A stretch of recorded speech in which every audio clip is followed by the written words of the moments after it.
Hey everyone, Ramel here, and today I'll be doing a walkthrough of a couple builds that I built for my cousin and his kids.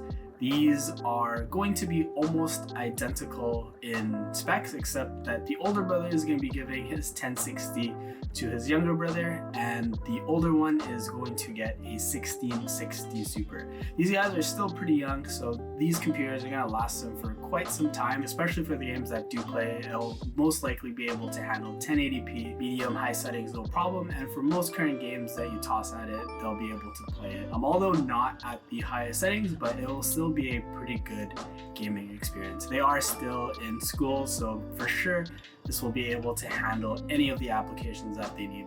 Word, I don't really know what else these kids these days use. If they do ever want to get into video or photo editing, these computers should be able to handle that as well. To start off the build, we do need to get parts, and honestly this was the hardest part of the build. This was also harder to get the parts than it was to get the 3900X when I was building this computer. I was on like Canada Computers, Memory Express, Newegg every day trying to refresh, making sure that they had 3600, 3600X in stock, 1616 Supers, but nothing. It took almost a month and a half to get all the parts that I needed, but fortunately I eventually got everything. If you guys do want a video detailing how I decide what parts to use, let me know in the comment section below and I can go through this in more detail. But for now, I'll just go over the part list for these builds. To start off with, we are using the AMD Ryzen 5 3600Xs. For the motherboard, we have the MSI B450 Gaming Plus Max. For the RAM, we have the Corsair Vengeance 16GB DDR4 3600. For the SSD, we have a Western Digital Black SD750 500GB NVMe M2. For the GPU, for the older brother build, we are using the 1660 Super. For the case, we have two Fractal Design Focus Gs, one in white, one in black. For the power supply, we have the Corsair TX650M 80 plus gold. Anyways, let's get to building. The first thing that I like to do is to get the motherboard out. You open the box of the motherboard, it comes in an anti-static bag. I usually place the anti-static bag on top of the motherboard box and I build on top of it. So once the motherboard is ready to go, I do like to start with the processor. This is probably going to be the most delicate part of the build, so please handle this process with care and be extra careful. So what I like to do first is open the latch of the CPU socket on the motherboard. Once it's up, then you know it's open. You'll see a little triangle on the corner of the socket for the motherboard, and you'll also see a similar triangle on the processor itself. What you'll want to do is match these triangles together, and that's the orientation that the processor is going to go inside this socket. So line it up, place it really gentle, bring the latch back down and close it. Once that processor is in place, you don't have to worry about it. Again, please handle this process with care if it's your first time. Once this is in place, before I put the cooler on, I like to put the RAM as well as the M2 SSD in its place. So to start off with the RAM, you look at the RAM slots, which is usually to the right of the processor. If you have an ATX board, you'll most likely have 4. I would double check with the manual to make sure that you're using the most optimal slots. They alternate and it's most likely the second and the last slots for the RAM. Open up the clips on the end, line it up, put a bit of pressure on each side until both of them click. You'll do this for both sticks of RAM, and once they're in place, you are good to go. And to get it out, all you have to do is press down the same way that you opened it, and it should just pop out. And the next thing is the M2 SSD.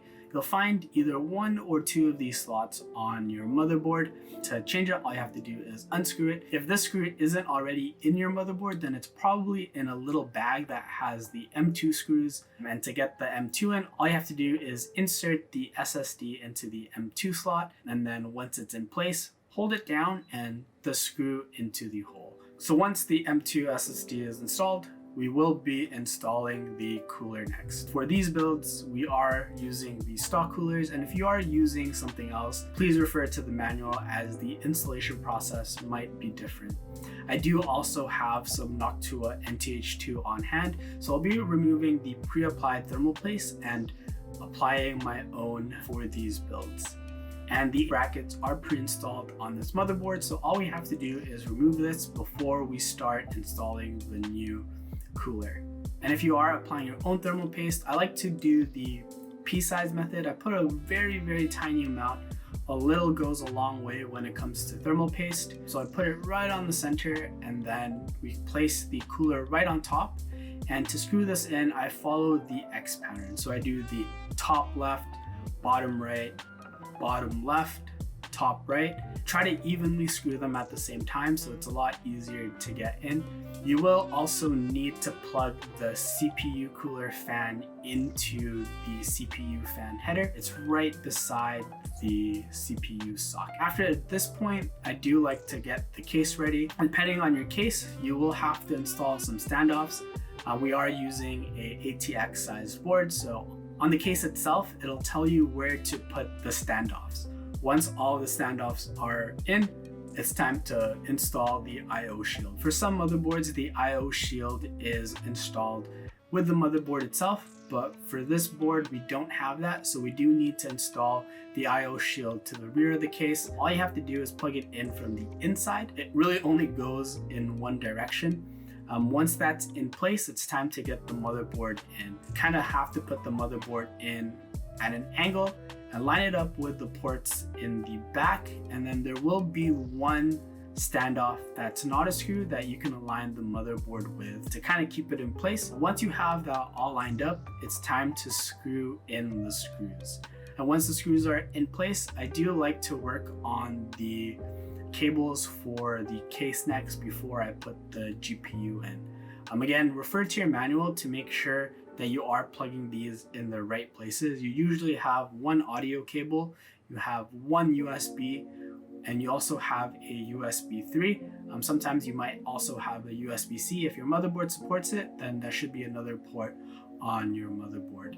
This is probably the next most difficult part that I personally don't like. Some motherboards, they do come with an adapter that you can plug all of these cables to, so that you don't have to fiddle around where you plug them in. These are for the power switch, the reset button, the hard drive light, and the power light. Refer to your manual where you need to put them in. Pretty straightforward, but again, it kind of gets a little difficult if it's in a hard to reach place or you're trying to route the cables a certain way. You do need to plug these in so that you could use the power switch, the reset button, as well as the USB ports on the top of your case.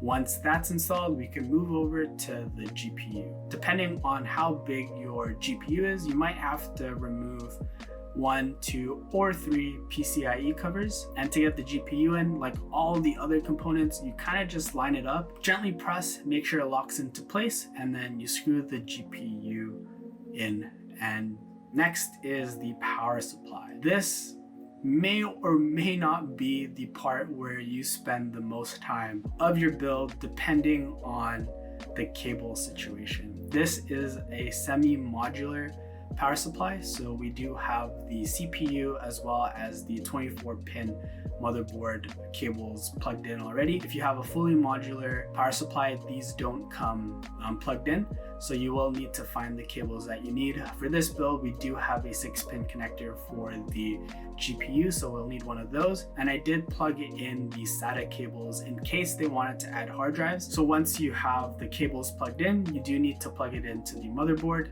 24-pin is usually on the right side, and the 8-pin is at the top left of the motherboard. You do need to plug this in, otherwise your motherboard won't power up. After all of your cables are plugged in, it's time to do a little bit of tidying up and cable management. Your case will come with zip ties. Your power supply usually comes with zip ties, so use those to your advantage. I do like to spend a lot of time managing my cables because I do like making sure everything is nice. And for this, it did not come with a rear fan.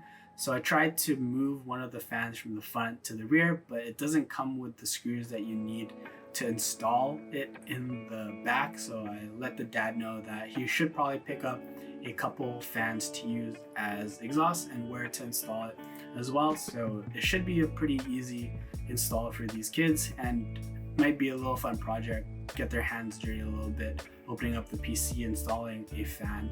After that, turn on the power supply and boot it. Should boot into BIOS. At this point, you do need to have a Windows installed if you want to proceed and start using your PC. And once you have Windows installed, you are good to go. One thing that you should do after you're installed and running is to make sure to enable the XMP profiles for your RAM. When you do put the RAM in, it is running at stock speeds. It won't be the same speeds that you see on the RAM itself because you do need to overclock it a little bit. These are factory tested, so you don't have to worry. It is highly recommended that you do use this, especially for an AMD build. And that's gonna be it for the builds. They got it a couple days ago, and from what I've heard, they've been enjoying it and no issues so far. Really big shout out to their parents for getting these set up for them. Again, it's not one, it's 2 builds, and hopefully it takes them far in their gaming careers. They are still relatively young. They probably are pretty cracked at whatever games that they do play. But yeah, if you guys have any questions or comments about the builds in general, if you guys are interested in getting me to do a build for you, if you just have questions about parts, join the Discord, shoot me a message, always happy to help. And if you guys are in Vancouver and want me to do a build for you, hit me up. I'm always open to do that as well. I did update my website, remeldris.ca, with some more information as well as some more content for both my PC builds and my keyboard builds. I am still streaming on Twitch every Tuesday, Thursdays, and Saturdays, but my schedule may change in the near future. I will be doing a setup tour soon, like I said in the other video. Just finishing that up, so stay tuned for that. And to end off this video, we are going to be doing a small giveaway since this is a PC build. And if you guys are looking to practice or mess around with PC builds, we're going to be giving away a copy of PC Building Simulator. And to enter, all you have to do is leave a comment down below with the biggest upgrade you're hoping to make in the new year for your build or your future build. I'll announce the winner on Twitter and Discord 2 weeks after this video is live. And that's gonna be it. I am out.